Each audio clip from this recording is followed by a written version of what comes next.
This is Kritika Bindal. Last video में हमने discuss किया था सीरीज एंड पैरेलल कॉम्बिनेशन। उसके बाद हमारे पास टॉपिक आता है इलेक्ट्रिकल एनर्जी। तो आइए समझते हैं कि इलेक्ट्रिकल एनर्जी क्या है। तो अब हमारे पास टॉपिक आता है इलेक्ट्रिकल एनर्जी। तो इलेक्ट्रिकल एनर्जी क्या है? It is the work done or energy supplied by the source यानी कि बैटरी और सेल। तो it is the work done or energy supplied by the source in maintaining the flow of current in an electric circuit. यानी कि electrical energy वो energy है जो कि किसी सर्किट में करंट को मेंटेन करने के लिए सप्लाई की जाती है, जो कि इलेक्ट्रिक सर्किट में करंट को मेंटेन करने के लिए सप्लाई की जाती है। ओके, तो दिस एनर्जी और work done is appears in the form of heat. This appears in the form of heat. तो यहां से हमारे पास फॉर्मूले आते हैं H equals to I square R T V I T V square T by R. यानी कि electrical energy यानी कि वो जो वर्क डन है फिर एनर्जी है वो अपीयर होगी in the form of heat which is given by I square R T V I T and V square T by R. अब अगर हम इन फॉर्मूले को प्रूफ करना चाहें तो हम यहाँ पे लेके चलते हैं V equals to W by Q. V equals to W by Q.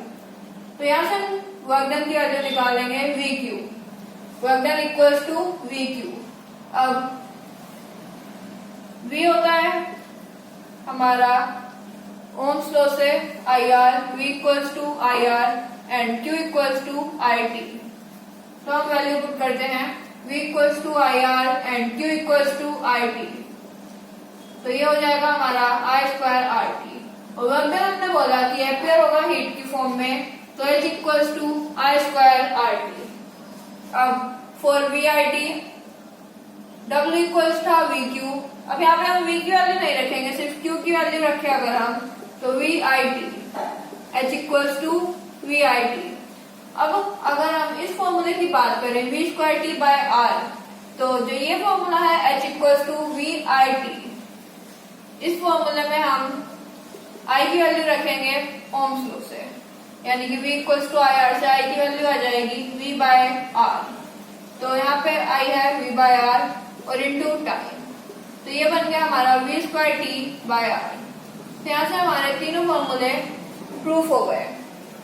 अब इलेक्ट्रिकल एनर्जी के बाद हमारे पास टॉपिक आता है जूल्स लॉ ऑफ हीटिंग का।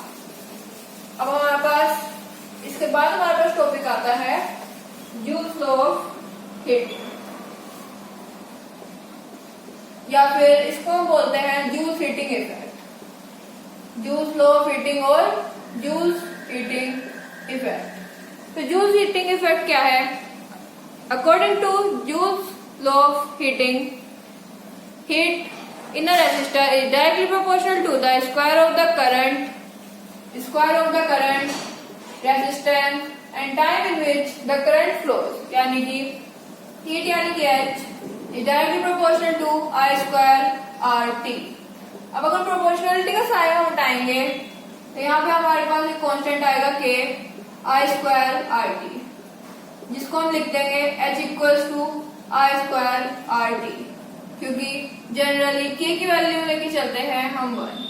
जनरली K की वैल्यू होती है 1। इसके बाद यहाँ पे हमारे पास एप्लीकेशन भी आती है जूल्स हीटिंग इफेक्ट की।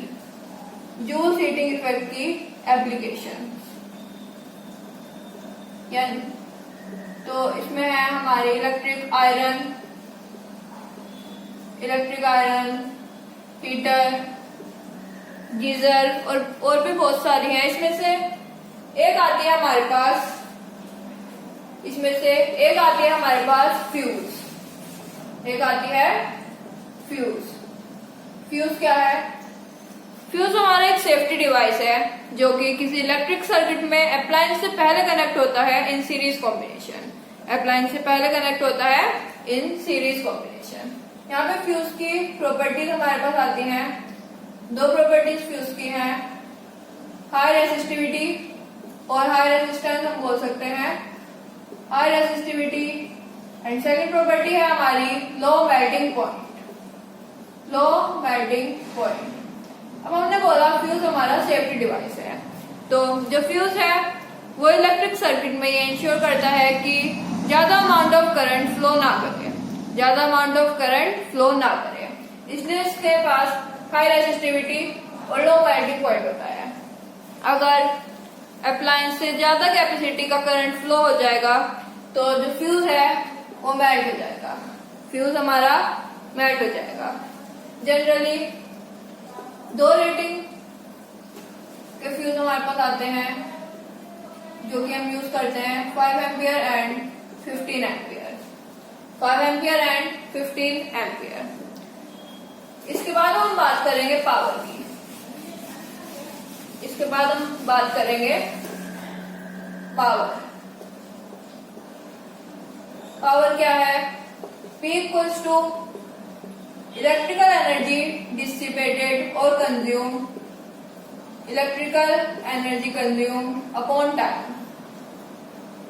तो अगर हम पावर की डेफिनेशन की बात करें तो it is the electrical energy consume और dissipated in an electric circuit, the rate at which the electrical energy is consumed in an electric circuit is known as power. Power की SI unit हमारे पास आती है what, जिसको हम denote करते हैं W से। पावर की SI यूनिट वॉट। पावर की बिगर यूनिट भी हमारे पास आती है, जिसमें से एक है किलोवाट। तो 1 kilowatt equals to 10 to the power 3 watt. 1 kilowatt equals to 10 to the power 3 what.